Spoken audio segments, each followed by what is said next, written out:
Well, the New York Times has apologised for misreporting that the strike on a Gaza hospital came from Israel. They say that they should have taken more care with the initial presentation of their story. They've blamed editors. This is a rare apology from the New York Times.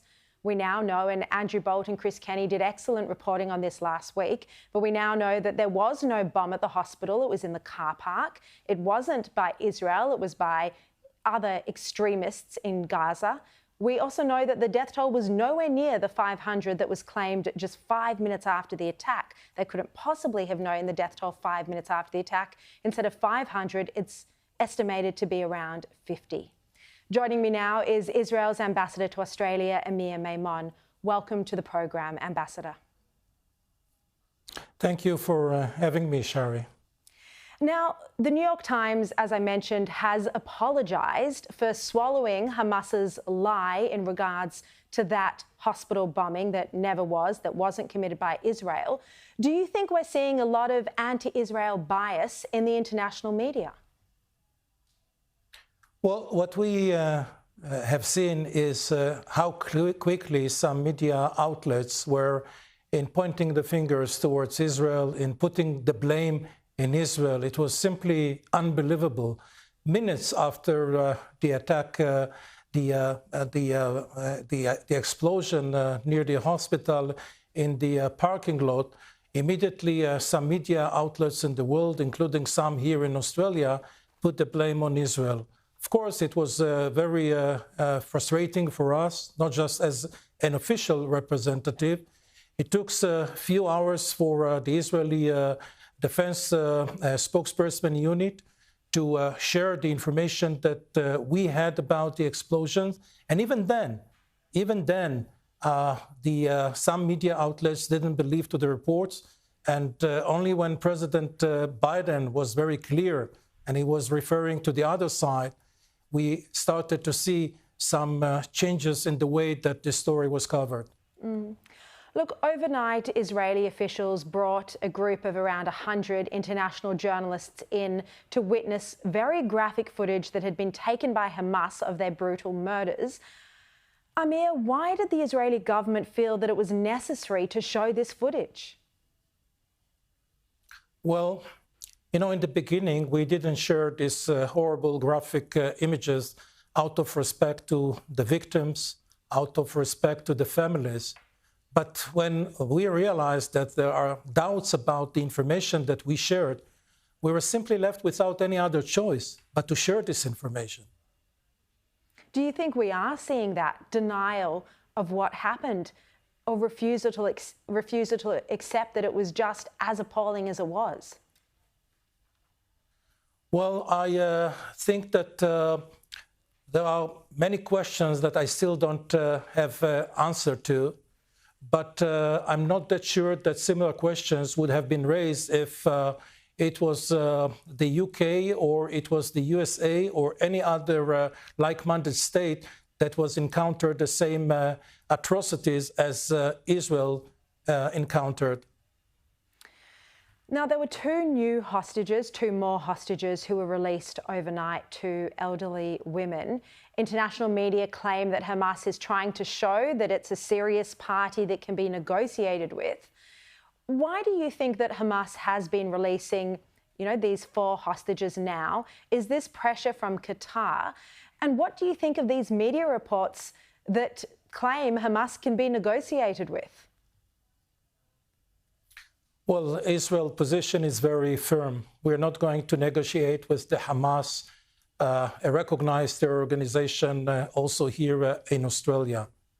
The 2 hostages were released are Yochevet, she's 85 years old, and Nurit, 80 years old, from the southern part of Israel. It was chilling to listen to Yochevet first words when she was interviewed by an Israeli journalist. She was describing how she was pulled from her home. She was driven while she was lying on the back seat of a motorbike. And unfortunately, her husband, Oded, and Nurit's husband, Amiram, are among the over 200 Israeli hostages that are still held by the Hamas, among them babies and toddlers and women and men. As I said before, I believe that the Hamas is under immense pressure from some international players. But as I said before, we are determined to continue with our operation. We are determined to depose the Hamas regime, to destroy its military capabilities, and to remove the threat from the Israelis. Look, Ambassador, there are now starting to be calls for a ceasefire. I mean, even US President Joe Biden overnight said that if all the hostages are returned, then the talks can begin about a ceasefire.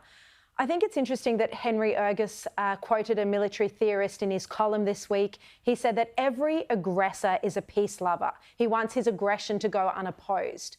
So I ask you this, is Israel committed to destroying Hamas, irrespective of whether hostages are released, like the coalition forces destroyed ISIS, or will Israel succumb to international pressure and consider a ceasefire?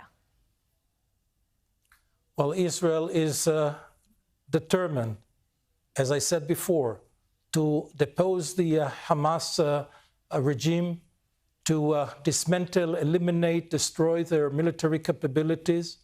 And when we're saying that we are determined, I was in Israel when Israel was attacked. And I must share with you at least my feeling. If there was something refreshing, is the unity that I experienced when I saw the Israelis united. And when the Israelis are united, nothing can stop us. We are determined to take over, to accomplish all our objectives, and to once and for all, to remove this terror. So no ceasefire would be considered? Not that I know of. Yeah. Now, the US has committed around $100 million in international aid. Are you concerned that it might not be getting through to the innocent Palestinian civilians, that Hamas might be exploiting this for terrorism? Well, the Hamas exploited the humanitarian aid in the past. They are very proudly showing in their own words and clips that they released to the international community how they take out pipes, water pipes from the soil and turn them into missiles rocket. It's not the first time that they're exploiting the humanitarian aid.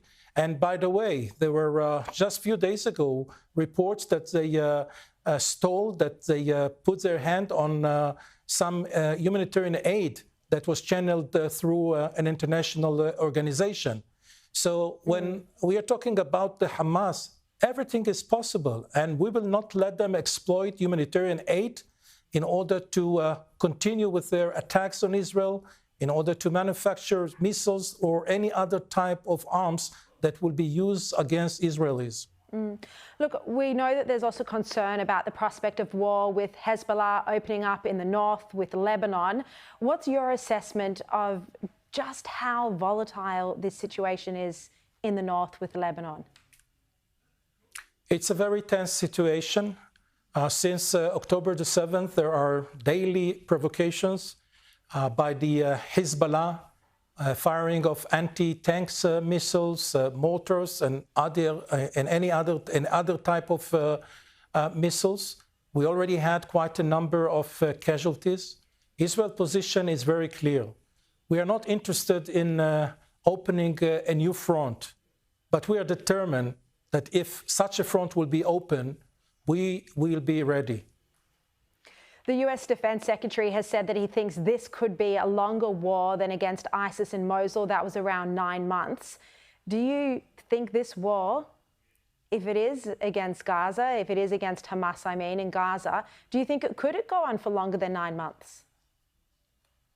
Well, I cannot refer to exact time. What I can say and share, and based on my experience, that it's going to be a very long war. I cannot say whether it will last for 9 months, 6 months, 7 months, but it's going to be a war that will be longer than the past military operations and war that we experienced in our region. All right.